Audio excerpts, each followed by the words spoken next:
तो हेलो दोस्तों, नमस्कार। स्वागत है आपका हमारे यूट्यूब चैनल स्टडी विद 47 में। तो आज के इस वीडियो में हम बताने वाले हैं आपके लिए कक्षा 12वीं के लिए जो केमिस्ट्री के आईएमपी क्वेश्चन हैं, जो जो पूरी केमिस्ट्री के अंदर जितने भी अंतर हैं सभी प्रश्न कंप्लीट करवाने वाले हैं इस वीडियो में। तो वीडियो पर एंड तक बने रहिए और जिन ने अभी तक हमारे इस वीडियो को लाइक और चैनल को सब्सक्राइब नहीं किया तो जल्दी से कर लीजिए।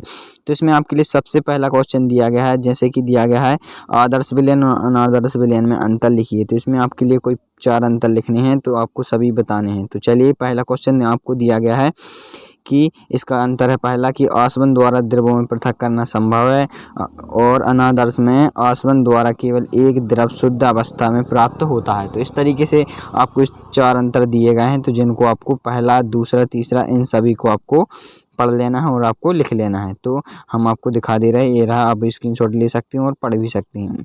अब चलते हैं नेक्स्ट क्वेश्चन की ओर।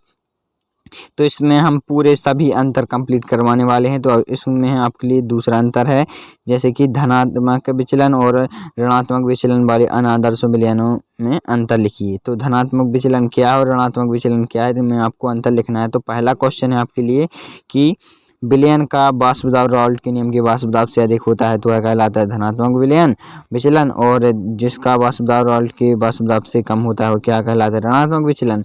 और दूसरा, इसका विलेय व विलायक को मिलाने पर ऊष्मा अवशोषित होती है, और इसमें क्या है, विलेय व विलायक को मिलाने पर ऊष्मा उत्सर्जित होती है। इसमें तीसरा दिया गया आपके लिए कि विलेय व विलायक को मिलाने पर आयतन में वृद्धि होती है, विलेय व विलायक को मिलाने पर आयतन में कमी होती है। इस तरीके से आपको 5 अंतर दिए गए हैं जिन्हें आप पढ़ सकते हैं और आप इसका स्क्रीनशॉट ले सकते हैं। अब चलते हैं हम नेक्स्ट क्वेश्चन की ओर। तो चलिए चलते हैं। अब आ चुका है आपका दूसरा क्वेश्चन, जैसे कि है मूलरता और मूलता में अंतर लिखिए। तो इसमें आपके लिए 4 अंतर दिए गए हैं। तो इसका पहला अंतर है आपका कि मूलता का संबंध विलयन के आयतन से होता है और मूलरता का संबंध विलयन के आयतन से होता है, और मूलता का संबंध क्या है, विलायक की मात्रा से होता है। तो यहाँ पर आप देख सकते हैं विलायक की मात्रा से होता है। और दूसरा अंतर आपके लिए दिया गया है कि विलायक की मात्रा महत्वहीन होती है, और इसमें दूसरा दिया गया है कि विलयन का आयतन महत्व नहीं रखता है। तीसरा है इसका तापक्रम परिवर्तन पर परिवर्तित हो जाती है। इसका है अंतर कि ताप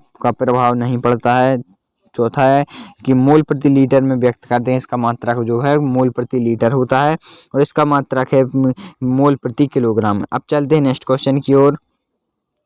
तो इसमें है आपके लिए कि अभिक्रिया की आणविकता और अभिक्रिया की कोटि में कोई 4 अंतर लिखना है आपके लिए। तो इसका पहला क्वेश्चन आपके लिए दिया गया है कि अभिक्रिया की आणविकता और कोटि में अंतर लिखिए। तो है किसी रासायनिक अभिक्रिया में भाग लेने वाले अणु, परमाणु, आयनों की संख्या को उसकी अणु संख्या आणविकता कहते हैं।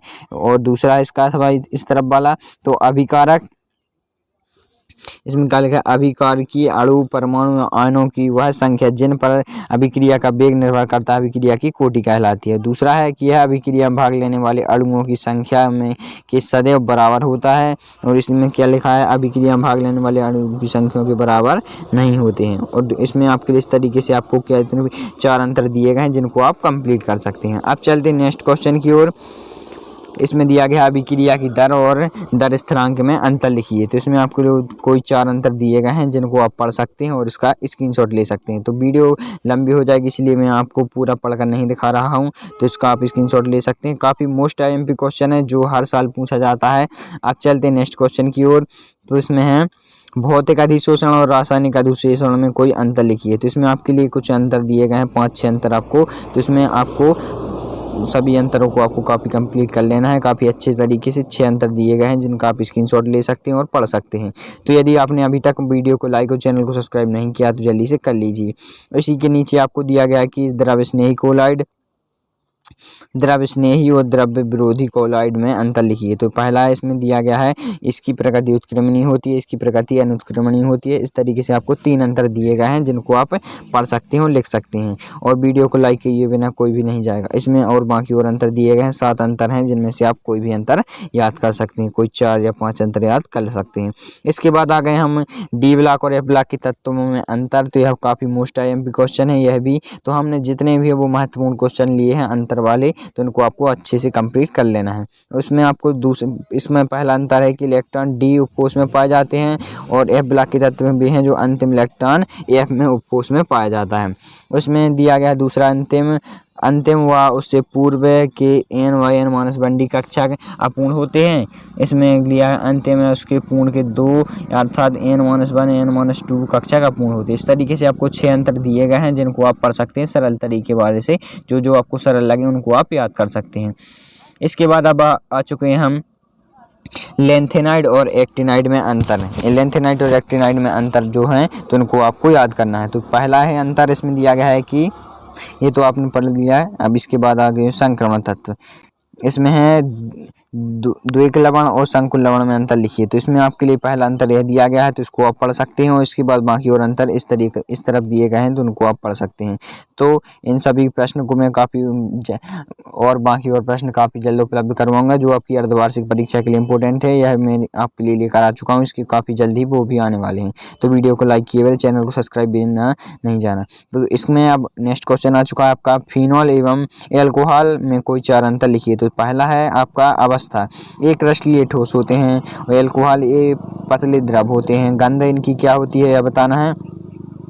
तो फिनॉल में गंध होती है तो विशिष्ट फिनॉलिक गंध होती है, इसमें एल्कोहलीय गंध होती है। लिटमस पत्र पर क्या प्रतिक्रिया करते हैं बताना है कि नीले लिटमस पत्र को लाल कर देते हैं फिनॉल और एल्कोहल ये लिटमस पत्र के प्रति उदासीन है। इस तरीके से आपको 6 अंतर दिए गए हैं जिनको आप लिख सकते हैं। अब इसके बाद आ चुका है आपके लिए एल्डिहाइड और कीटोन में अंतर। तो यहाँ पर भी आपको 5 अंतर दिए गए हैं जिनको आप पढ़कर इनका स्क्रीनशॉट ले सकते हैं और याद कर सकते हैं। इसके बाद अब हम आ चुके हैं नेक्स्ट क्वेश्चन की ओर।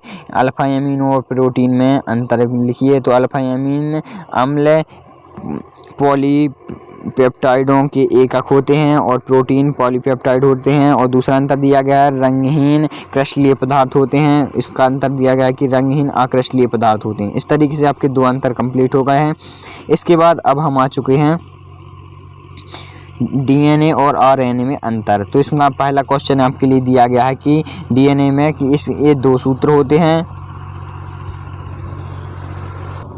तो इसमें दिया गया है कि ये 2 सूत्र होते हैं और आरएनए में इसमें 1 सूत्र होता है। और दूसरा दिया गया है कि इसमें डीऑक्सी राइबोसोम शर्करा होती है, इसमें राइबोसोम शर्करा होती है। तीसरा दिया गया है इसी का आपके लिए दिया गया है कि एडेनिन ग्वानिन और थाइमिन होते हैं, इसमें एडेनिन ग्वानिन और यूरेसिल होता है, यह बदला हुआ है। और चौथा दिया गया है कि यह 1 प्रकार का होता है या 3 प्रकार का होता है। 5वां है यह मुख्य क्रोमोसोम में पाया जाता है या नाभिकीय, यह लिखा है नाभिक एवं साइटोप्लाज्म में पाया जाता है। इस तरीके से आपका डीएनए और आरएनए में अंतर कंप्लीट हो चुका है। अब चलते हैं अगले क्वेश्चन की ओर जो कि लास्ट क्वेश्चन है आपका कि नायलॉन 66 और नायलॉन 6 में के अंतर क्या है तो ये आपको बताना है। तो इस तरीके से आपके 4 अंतर दिए गए हैं। तो यह दिया गया है पहला अंतर इसमें यह हेक्सामेथिन डाइएमीन एवं एडिपिक अम्ल का एक सह बहुलक है। और नायलॉन 6 में यह है पेप्रोलेक्टम का बहुलक है। इस तरीके से आपके 4 अंतर दिए गए हैं तो इनको आपको कंप्लीट कर लेना है। तो वीडियो पसंद आई तो वीडियो को लाइक और चैनल को सब्सक्राइब किए बिना नहीं जाना। तो हम मिलते हैं किसी नेक्स्ट वीडियो में किसी नए टॉपिक के साथ। तब तक के लिए थैंक्स फॉर वॉचिंग।